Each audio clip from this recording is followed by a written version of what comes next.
এই মুহূর্তে ঢাকা বিশ্ববিদ্যালয়ের টিএসসিতে রয়েছেন সহকর্মী নিয়াজ মাকদুম। নির্বাচনের খবর জানতে সরাসরি যুক্ত হচ্ছি তার সাথে। নিয়াজ, ভোট গণনার কি তথ্য আছে? ক্যাম্পাসের সার্বিক পরিস্থিতি কেমন দেখছেন?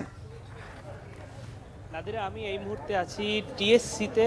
এই কেন্দ্রে বিকেল 4টার পর থেকেই এক ধরনের উত্তেজনা বিরাজ করছে, কখনো বেশি কখনো কম। সন্ধ্যার পরে এই ভোট কেন্দ্রে ঢোকার জন্য ছাত্রদলের যে ভিপি প্রার্থী আবিদুল ইসলাম খান, উনি প্রবেশ করার চেষ্টা করেছিলেন, কিন্তু তাকে ভিতরে প্রবেশ করতে দেওয়া হয় নাই এবং গেটের সামনে বড় ধরনের একটা জটলা হয়েছে এবং বিক্ষোভ হয়েছে এবং একটা পর্যায়ে তারা বিক্ষোভ করতে করতে এই টিএসসি ত্যাগ করেছেন। এরপরে ছাত্র অধিকার পরিষদের ভিপি প্রার্থী বিনিয়ামিন মোল্লা এখানে এসেছেন, সেও ভিতরে প্রবেশ করতে চেয়েছেন, তাকেও প্রবেশ করতে দেওয়া হয় নাই। এরপরে তিনি সাংবাদিকদের সাথে কথা বলেছেন।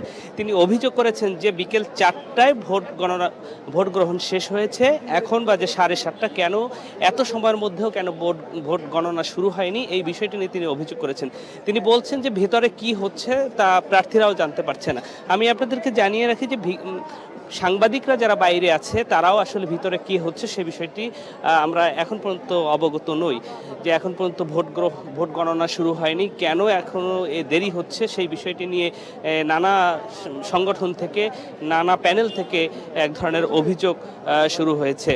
তো আপনারা দেখছেন যে এখানে নানান ধরনের যে শিক্ষার্থীরা রয়েছে এবং বিভিন্ন প্যানেলের যে ভোটাররা রয়েছে তারা এখানে অবস্থান নিয়েছেন টিএসসিতে, এবং কিছু মুহূর্ত পরপরই এক ধরনের এখানে উত্তেজনার সৃষ্টি হয় এবং কখনো সেই উত্তেজনার পারদ অনেক উপরে উঠে যায়, আবার কিছুক্ষণ পরে সেই উত্তেজনা থেমে যায়। তো এই ছিল এখানকার সবশেষ পরিস্থিতি, যে এখনও ভোট গণনা শুরু হয়নি।